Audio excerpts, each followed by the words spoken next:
Hello students, मैं गुंजन आप लोगों की फैशन थ्योरी की टीचर।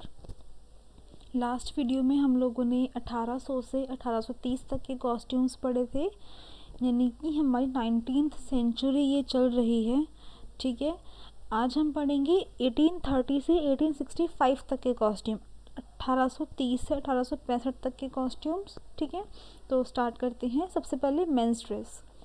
इन वर्षों में ट्रेंडी हेवी फॉर्मल कपड़ों की और थी, जिसमें से रंग धीरे धीरे हटा दिया गया था। जो ये वाला टाइम था, जो ये वाला पीरियड था, ठीक है, जो ये वाले 35 साल थे, इसमें फॉर्मल कपड़ों में ज़्यादा आए। ठीक है, जो बहुत ज़्यादा अभी तक हम लोग उटपटांग कपड़े, फूले हुए, ये सब पढ़ते आ रहे थे, इनका ट्रेंड थोड़ा थोड़ा कम हो गया और फॉर्मल कपड़े आए। रंग बिरंगे कपड़े ख़त्म हो गए थे, थोड़े से लाइट कलर, फॉर्मल कलर, ठीक है, या फिर प्लेन कलर, इस तरह के कपड़े मार्केट में आए। 1850 के दशक तक विशिष्ट स्टीरियोटाइप्ड मर्दाना पोशाक की स्थापना की गई थी, सफ़ेद, ग्रे और काले रंग के रंगों में। यानी कि 1850 तक क्या था कि जो एक मेल कॉस्ट्यूम होता है ना, उस तरह का मार्केट में बहुत ट्रेंड आया, जिसमें कलर्स कौन कौन से आए, वाइट, ग्रे या फिर ब्लैक। सबसे विशिष्ट परिधान टेल या स्कर्ट के साथ एक प्रकार का कोट था। जो सबसे स्पेशल गारमेंट था वो कोट था। कोट में या तो टेल थी, पीछे की तरफ एक पूंछ जैसा कुछ निकला हुआ था, या फिर नीचे की तरफ स्कर्ट अटैच थी। ठीक है, मतलब यानी कि प्लीटेड था नीचे से। अब तक यह 3 रूपों में प्रकट हुआ था: tail coat, frock coat, cutaway. Coat के 3 स्टाइल आए थे, एक तो टेल कोट, एक फ्रॉक कोट और एक कटअवे। इवनिंग ड्रेस के लिए लगभग 1860 तक टेल कोट का फैशन जारी रहा। 1860 तक इवनिंग ड्रेस यानी कि फंक्शनल ड्रेसेस में टेल कोट, जिनमें पीछे एक पूंछ सी निकली हुई होती है, इस तरह का कोट का फैशन मार्केट में चलता रहा। फ्रॉक कोट को शताब्दी की शुरुआती वर्षों में फॉर्मल सिटी अटायर के रूप में पहना जाता रहा। यानी कि जो फ्रॉक कोट्स थे, यानी कि जो मतलब कमर तक फिटेड और उसके नीचे एक फ्रॉक जैसी एक शेप अटैच की हुई थी, इसको उन लोगों ने फॉर्मल में काउंट किया। यानी कि ऑफिस जाना, काम पे जाना, इस तरह के जो फॉर्मल जहाँ पर चाहिए होता है, वहाँ पर उन लोगों ने फ्रॉक कोट को काउंट करा। इस समय ये मुख्य टाउन कोट था। मुख्य टाउन कोट से मतलब है कि इसको लोग बहुत पहनते थे, बहुत पसंद करते थे।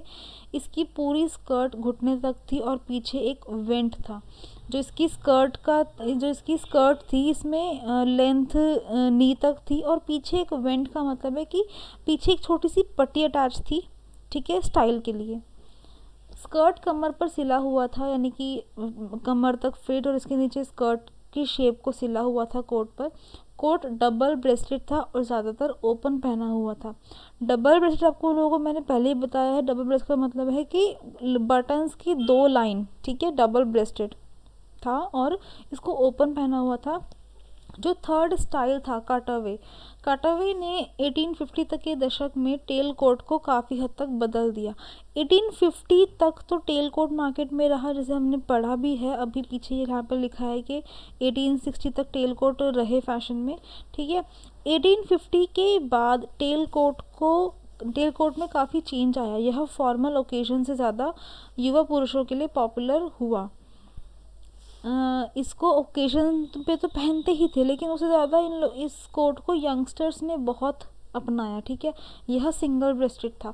जो टेल कोट अभी तक हम पढ़ रहे थे, जो कि अब कटअवे में चेंज हो गया था। कटअवे क्या था, सिंगल ब्रेस्टेड था। ठीक है, इसके ऊपर हम लोगों ने डबल ब्रेस्टेड कोट पढ़ा, लेकिन कटअवे कोट सिंगल ब्रेस्टेड था। इसके बाद पैंटालून्स यानी कि पैंट्स अब ट्राउज़र बन गए थे। ठीक है, इन पैंट्स की जगह ट्राउज़र्स ने ले ली, जो थोड़े बहुत फिटिंग के थे, क्योंकि पैंट्स बहुत ढीले ढाले से ये लोग पहनते थे, बिल्कुल लटकते हुए पहनते थे, उसको बेल्ट से ऊपर अटैच करते थे। लेकिन पैंटालून्स की जगह ट्राउज़र मार्केट में आ गए, जो थोड़े से फिटेड थे। ठीक है, वे या तो कलर और मटेरियल में कोट से मेल खाते थे, या ग्रे रंग के सादे या धारीदार थे।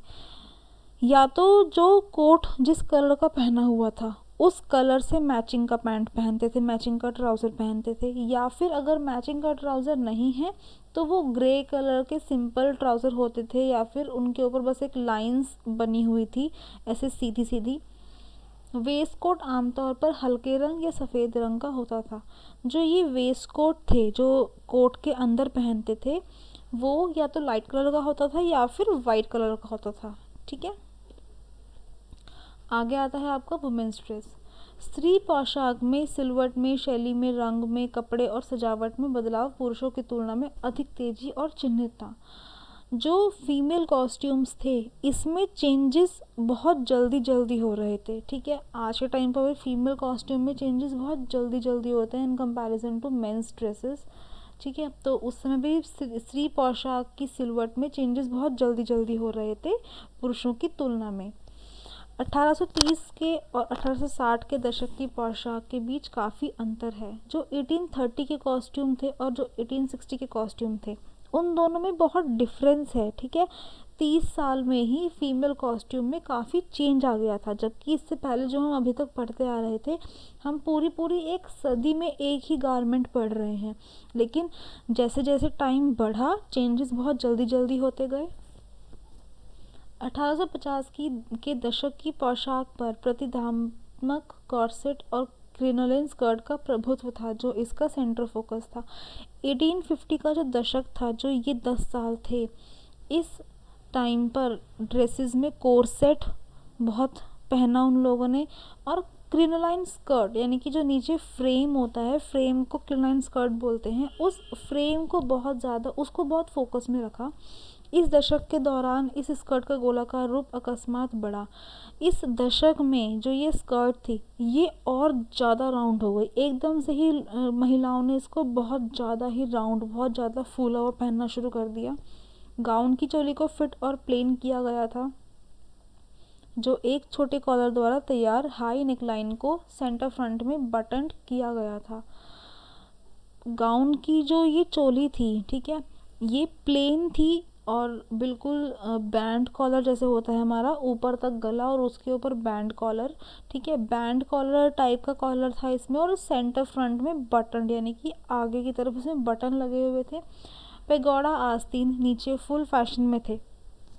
पैगोडा आस्तीन किस तरह के थे कि नीचे तक भी बिल्कुल बड़े बड़े, जैसे जिनको हम आजकल टाइम पे बेल स्लीव्स बोलते हैं या सर्कुलर स्लीव्स बोलते हैं, वो भी बहुत छोटे होते हैं, लेकिन उस टाइम पर तो बहुत ज़्यादा बड़े बड़े लूज स्लीव्स चल रहे थे जिनको पैगोडा आस्तीन कहते थे।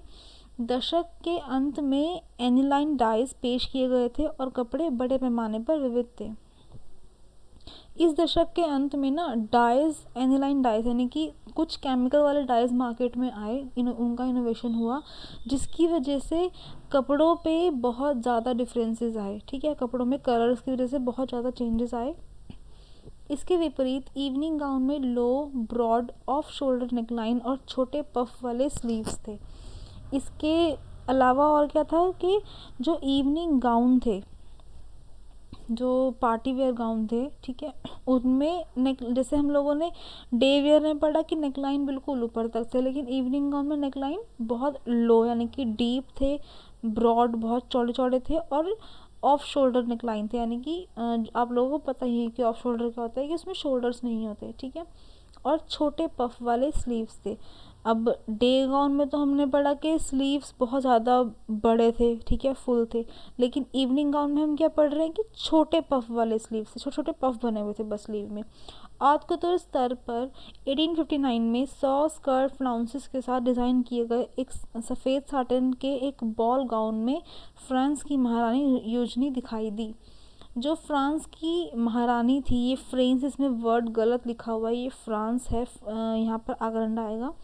जो फ्रांस की क्वीन थी यूजनी, ठीक है, उसकी एक पिक्चर बुक्स में दी गई है जिसमें ये दावा है कि उसने 100 स्कर्ट पहनी हुई थी, 100 स्कर्ट पहनी हुई थी, इतना ज़्यादा उस स्कर्ट में फ्लाउंस था, एक मतलब एक बॉल गाउन वाले पार्टी में। इन इवनिंग गाउन की सजावट सबसे भव्य थी, जिसमें कृत्रिम फूल और रशिंग और रिबन की मात्रा शामिल थी। जो ये इवनिंग गाउन्स थे, इनकी डेकोरेशन बहुत ज़्यादा भव्य, बहुत बड़ी बड़ी थी, ठीक है, जिसमें कृत्रिम फूल यानी कि फूलों की सजावट की गई थी, उसमें बहुत ऐसे डिफ़िकल्ट से फूल, और रशिंग और रिबन की मात्रा शामिल थी। रशिंग क्या होता है, अगर आप लोगों ने कुछ हिस्टोरिकल, अगर आप लोगों को डिज़ाइंस याद हों, तो उनकी ना ऊपर वाली स्कर्ट में ऐसे जैसे एक ऊपर की तरफ इलास्टिक वाला डिज़ाइन होता है, मतलब नीचे से स्कैलप शेप होती है और ऊपर ऊपर इलास्टिक की तरह ना गैदर से बने हुए होते हैं। मैं आप लोगों को क्लास में उसकी इमेज दिखा भी दूंगी, जिसको रशिंग बोलते हैं। तो रशिंग और रिबन की मात्रा शामिल थी, यानी कि उन गाउन्स के ऊपर रशिंग और रिबन से डेकोरेशन की गई थी, ठीक है। दस्ताने हमेशा घर पर भी पहने जाते थे। ग्लव्स वो लोग 24 आवर्स पहनते थे, चाहे घर में हो, चाहे बाहर हो, चाहे किसी पार्टी में हो, चाहे काम पर हो, वो लोग ग्लव्स पहनते थे। दिन के दस्ताने शॉर्ट थे, शाम वाले कम से कम कोहनी तक थे। जो उनके दिन के यानी कि जो दिन में पहने वाले दस्ताने थे वो तो छोटे थे, यानी कि हथेली तक हो गया, लेकिन शाम वाले यानी कि इवनिंग में यानी कि पार्टीज़ में पहनने के लिए जो ग्लव्स थे वो कम से कम कोहनी तक तो थे ही, कोहनी के ऊपर भी हो सकते थे। छाते और फर मफ को भी कैरी किया जाता था। आभूषणों को व्यापक रूप से पहना जाता था, विशेष रूप से शेल और सोने के लॉकेट। ज्वेलरीज वो लोग बहुत पहनते थे, स्पेशली शेल्स की ज्वेलरी और गोल्ड के लॉकेट्स। छोटे इत्र की बोतलों को अपने पास वो लोग रखते थे खुशबू के लिए, ये इनकी परमानेंट एक्सेसरीज थी। छोटे इत्र की बॉटल्स, इनके अलावा मफ, फर वाले और छाते, ठीक है, और ग्लव्स, ये इनकी एक्सेसरीज थी। तो आज के लिए इतना ही, ठीक है। इसके बाद का हम इसके नेक्स्ट वीडियो में पढ़ेंगे, ठीक है। Thank you.